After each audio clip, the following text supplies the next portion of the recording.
Eine gefährliche Steuerfalle ist die Rückkehr nach Deutschland, nachdem du einige Jahre im Ausland warst. Warum das so ist und was du tun kannst, um dich zu schützen, das wollen wir in diesem Video uns einmal näher anschauen. Viele Auswanderer, die einige Jahre im Ausland waren, vielleicht dort richtig gut verdient haben und gar keine Steuern bezahlt haben oder nur sehr geringe Steuern bezahlt haben und das natürlich komplett legal, wollen dann nach einigen Jahren wieder nach Deutschland zurückkehren. Und dann kann es passieren, dass sie hier in eine große Steuerfalle hereintappen. Und das ist eben die unüberlegte Rückkehr nach Deutschland, ohne sich vorher Gedanken zu machen, ob man eigentlich bei dem damaligen Wegzug, also bei der damaligen Abmeldung, alles richtig gemacht hat. Und dann schnappt hier diese Falle zu und man sitzt hier dann so richtig im Schlamassel. Das ist tatsächlich etwas, das vielen deutschen Steuerzahlern so nicht bewusst ist und liegt im Wesentlichen daran, wie die Abläufe des Finanzamts intern organisiert sind. Hier gibt es keinen Automatismus. Es ist nicht so, dass jeder Deutsche, der nach einigen Jahren zurückkehrt nach Deutschland, dann hier vom Finanzamt besonders unter die Lupe genommen wird. Aber es sind eben die gerade angesprochenen Finanzamtsprozesse, die dann ihren Lauf nehmen, die dafür sorgen, dass dann die Akte beim Finanzamt einmal ganz genau angeschaut wird. Vielfach werden dann hier Finanzamtsexperten hinzugezogen, Sachbearbeiter also, die sich mit dem Außensteuerrecht auskennen. Und dann werden hier dann Fragen gestellt zu der Abwesenheit. Und vielfach werden dann Dinge wie zum Beispiel die erweitert beschränkte Steuerpflicht dann erstmal aufgerollt. Denn nur dann kann man ja wirklich mit Sicherheit sagen, ob derjenige wirklich zum Beispiel in einem Niedrigsteuerland gelebt hat. Zunächst mal sollten wir uns dazu nochmal die Abmeldung vergegenwärtigen. Wir haben da ja schon viele Videos dazu gemacht. Denn wirklich tatsächlich werden die Fehler bei der Abmeldung gemacht. Wenn man die Abmeldung richtig macht, und sich dann natürlich auch im Ausland korrekt verhält, dann ist eigentlich die Rückkehr nach Deutschland auch selten ein Problem. Aber vielfach ist ja aufgrund falscher Beratung, falscher YouTube-Videos, falscher Webseiten, falscher Berater alles im Argen und dann kracht es eben so richtig. Schauen wir uns zunächst mal das Thema Abmeldung an. Bei der Abmeldung, und bei der Abmeldung meine ich jetzt nicht die Abmeldung beim Einwohnermeldeamt, sondern verwende den Begriff übergreifend. Bei der Abmeldung beim Finanzamt mit der letzten Steuererklärung gibt man ja das WAEST-Formular ab, also die Anlage WAEST, und dort gibt man zum Beispiel an, ob man in ein Niedrigsteuerland umgezogen ist. Jetzt nehmen wir mal an, du bist nicht in ein Niedrigsteuerland umgezogen, sondern ziehst zunächst mal um nach Großbritannien. Als Beispiel, kein Niedrigsteuerland. Dann bist du ein Jahr in Großbritannien, aber entscheidest dich dann letztlich nach Dubai umzuziehen und lebst dann 4 weitere Jahre in Dubai und kommst dann zurück nach Deutschland. Also galt für dich die erweitert beschränkte Steuerpflicht im ersten Jahr deines Wegzuges nicht, aber in den 4 Jahren danach hat sie dann potenziell für dich gegolten. Also, das heißt, das Finanzamt macht Folgendes. Du kommst zurück nach Deutschland, du reichst deine erste Steuererklärung in Deutschland ein nach deiner Rückkehr, also ganz normal zu den ganz normalen üblichen Fristen. Du musst ja jetzt nicht hier bei der Rückkehr irgendwas erklären, dein Vermögen offenlegen oder sonst was, aber ganz normal reichst du deine Steuererklärung ein. Und dann schreibt dir das Finanzamt eine Antwort und sagt, Sie waren jetzt ja einige Jahre im Ausland, erzählen Sie uns doch mal, wo Sie jetzt gewesen sind. So, und dann gibst du wahrheitsgemäß an, ich war ein Jahr in Großbritannien, wie ich es in dem Formular WAEST angegeben habe. Und dann war ich noch 4 Jahre in Dubai.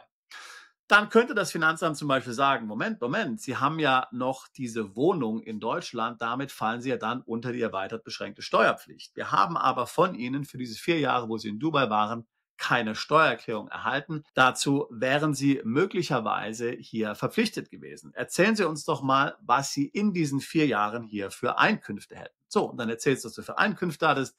Vielleicht warst du in Dubai beschäftigt, das sind ja ausländische Einkünfte, alles in Ordnung, alles okay. Aber dann hast du natürlich Krypto besessen und hast diese Kryptos hier fleißig auch verkauft und manchmal auch unter der deutschen Haltefrist von einem Jahr.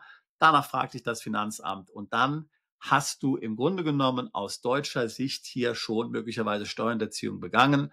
Denn diese Kryptoerlöse wären dann unter bestimmten Umständen in Deutschland steuerpflichtig gewesen. Ähnliches könnte man sich bei digitalen Nomaden vorstellen. Also das Finanzamt fragt, wo bist du gewesen? Du sagst, naja, ich war als digitaler Nomade unterwegs. Das Finanzamt fragt, mit was haben sie sich denn hier über Wasser gehalten? Dann sagst du, ich habe eine US-LLC gegründet und habe hier als Berater gearbeitet. Bums, dann haben wir betriebsstättenlose Einkünfte. Auch das hätte alles in Deutschland versteuert werden müssen, während du im Ausland gewesen bist. und so weiter und so fort. Da gibt es jetzt natürlich noch verschiedene Szenarien, was weiß ich, zum Beispiel den Verkauf von deutschen Aktien oder aber zum Beispiel auch die beschränkte Steuerpflicht, also gar nicht die erweitert beschränkte Steuerpflicht auf manche Einnahmen, die man möglicherweise erzielt hat. Dann stellen sich vielleicht Fragen nach einem deutschen Wohnsitz, den du möglicherweise noch hattest. Vielleicht gab es ja in Deutschland eine Wohnung, die du als Ferienwohnung genutzt hast. Das wäre ein weiterer Fall gewesen für die Steuerpflicht in Deutschland und so weiter und so fort. Also, dem Finanzamt gibt dieser Rückzug von dir nach Deutschland praktisch die ideale Gelegenheit, diese ganzen Dinge einmal genau zu überprüfen. Und wenn du jetzt bei der Abmeldung diese Dinge nicht im Vorfeld berücksichtigt hast und sehr bewusst gehandelt hast, wenigstens in den 10 Jahren nach dem Wegzug aus Deutschland, dann wirst du möglicherweise dann hier bei der Rückkehr nach Deutschland ein Problem bekommen. Daher mein Tipp an dich nochmal, und ich habe es jetzt schon vielfach wiederholt in vielen Videos gemacht, das Entscheidende ist die Abmeldung. Das heißt, du musst dir bei der Abmeldung, und ich meine, wie gesagt, nicht die Abmeldung beim Einwohnermeldeamt, habe ich gerade eben schon gesagt, ich meine damit den ganzen Prozess, Abmeldung beim Finanzamt, was mache ich mit meinem Unternehmen, wie arbeite ich in Zukunft, was mache ich mit meiner Wohnung, mit meinen Immobilien, mit meinem Vermögen, mit meinem Bankkonto. Also all diese Dinge, die letztlich in dieses Thema hier Auswanderung hier reinspielen, all diese Dinge, wie kannst du die korrekt organisieren? Hier musst du dir kompetente Beratung suchen. Hier musst du einen Steuerberater haben, der dich vertreten kann, der dir sagen kann, was du machen musst, der die Dinge für dich einreichen kann. Wir raten zum Beispiel jedem Mandanten, dass der Steuerberater einige Wochen nach der Auswanderung hier einen Brief schreibt an das Finanzamt, sozusagen die ganze Situation erklärt. Derjenige ist ausgewandert, er hat noch Vermögen, reicht weiter eine Steuererklärung ein oder auch nicht. Also dass hier die ganzen Sachverhalte erklärt werden, sodass das Finanzamt im Grunde genommen weiß, was passiert, was du tust, was du planst, dass letztlich dann bei deiner Rückkehr diese Dinge schon geklärt sind und das Finanzamt sozusagen nicht im Dunkeln tappt, sondern erstmal durch komplizierte Fragen hier alles von dir erfragen muss und somit natürlich dann auch weniger Anlass sieht, dir Fragen zu stellen. Denn wenn gleich in dem Schreiben hier steht an das Finanzamt nach deinem Wegzug, Herr Müller geht jetzt mal für 3 Jahre ins Ausland, er geht nach Dubai, er hat einen Job dort bekommen, er wird dort arbeiten, er hat kein Vermögen mehr in Deutschland, er wird nach unserer Meinung nach nicht unter die erweitert beschränkte Steuerpflicht fallen, denn er wird sich auch zum Beispiel bei Kryptoeinkünften weiter den steuerlichen Regeln unterwerfen. Also, wenn du das alles so im Vorfeld zum Beispiel planst, dir bewusst machst und dann im Finanzamt im Vorfeld kommunizierst, also kurz nach deiner Auswanderung, dann ist ja bei der Rückkehr natürlich dann nicht mehr groß hier eine Überraschung zu erwarten, außer du hast dich natürlich dann nicht dran gehalten, was natürlich wirklich schlecht wäre. Aber nehmen wir mal an, du tust das. Ja. Ein weiteres Risiko sind natürlich Unternehmensgründungen. Du hast jetzt ein Unternehmen im Ausland gegründet. Das kannst du natürlich dann nicht mehr weiter verwenden, wenn du nach Deutschland zurückkehrst. Also wenigstens in vielen Fällen nicht. Du kannst natürlich dort Geschäftsführer anstellen, Mitarbeiter und so weiter und so fort. Ja, Substanz. Ja. Aber wenn du das nicht hast, dann geht es nicht. Das heißt also, hier musst du dann erklären, dass du dieses Unternehmen in Deutschland hättest. Auch das solltest du vermeiden, weil das Unternehmen dann schon geschlossen ist. Ja, das ist aber natürlich ein weiteres Risiko. Was kannst du jetzt konkret machen? Also zunächst mal würde ich mir natürlich sehr genau überlegen, ob ich wirklich nach Deutschland zurückkehren will.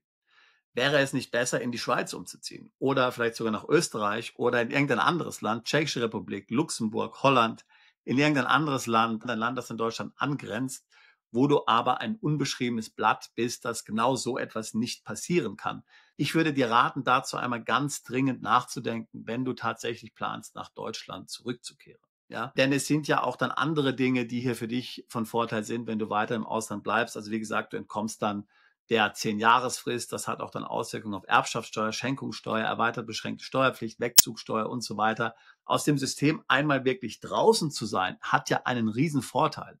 Willst du diesen Vorteil jetzt wirklich zerstören, weil du jetzt leichtfertig nach Deutschland zurückkehrst? Hängt natürlich von deinen Umständen ab, aber ich wäre tatsächlich vorsichtig. Ich meine, du kannst ja trotzdem viel Zeit in Deutschland verbringen.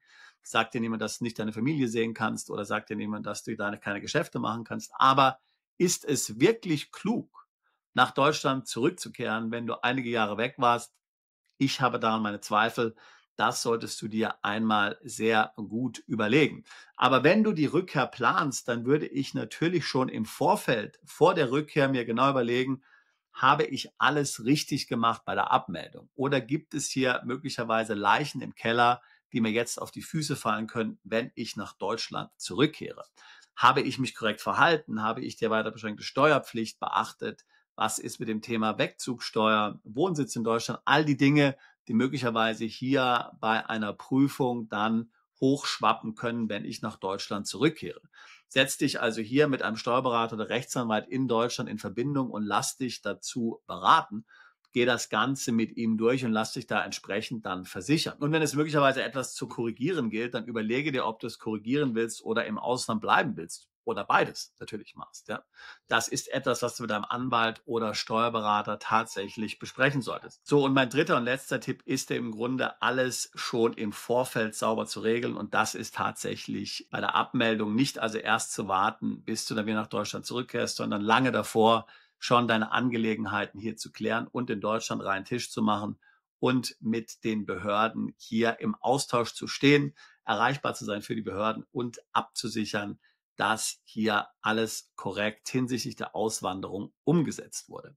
Wenn du diese 3 Dinge beachtest und natürlich dann dafür sorgst, dass du im Ausland hier keine Fehler machst, dann ist natürlich die Rückkehr auch jederzeit problemlos möglich. Du musst dann auch nicht das Geld, was du im Ausland steuerfrei verdient hast, in Deutschland versteuern. Das ist nicht notwendig. Du kannst also Vermögen, was du in Dubai zum Beispiel aufgebaut hast, dann steuerfrei mit nach Deutschland nehmen. Absolut kein Problem. Aber mach dir eben Gedanken dazu, ob du damals alles auch wirklich richtig gemacht hast. Eine Sache vielleicht noch. Ich würde mir überlegen, wie schnell ich zurückkehre. Ich würde schauen, dass ich mindestens 5 Jahre im Ausland bleibe. Aus meiner Sicht hast du damit dann genügend Abstand zu Deutschland. Man kann auch so nicht sagen, dass du immer eine Rückkehrabsicht hattest. Das Ganze ist dann also mehr als nur eine temporäre Abwesenheit. Wenn das Themen sind, die auch dich hier betreffen, wenn du dir überlegst, nach Deutschland zurückzukehren oder aber deine Auswanderung korrekt zu planen, dann würde ich mich freuen, mit dir ein Beratungsgespräch zu führen. Wir tun seit fast 20 Jahren nichts anderes als Mandanten genau bei solchen Prozessen zu begleiten. Link zum Beratungsgespräch packe ich hier in die Beschreibung dieses Videos mit hinein und ich würde mich freuen, auch dich als bald zu unserer Mandantschaft zählen zu können. Bist du Unternehmer, Freiberufler oder Investor? Zieht es dich schon lange ins Ausland? Mach heute den ersten konkreten Schritt in eine Zukunft mit mehr Geld und mehr Freiheit. Buche ein Beratungsgespräch mit Sebastian und seinen Kollegen. Unsere Kanzlei unterstützt Mandanten wie dich dabei, deine Steuerlast legal zu reduzieren, Vermögen aufzubauen und zu schützen und deine persönliche Freiheit zu maximieren. Profitiere jetzt von unserem Fachwissen und unserem Netzwerk. Gehe zu mandatierung.com und werde Mandant unserer Kanzlei.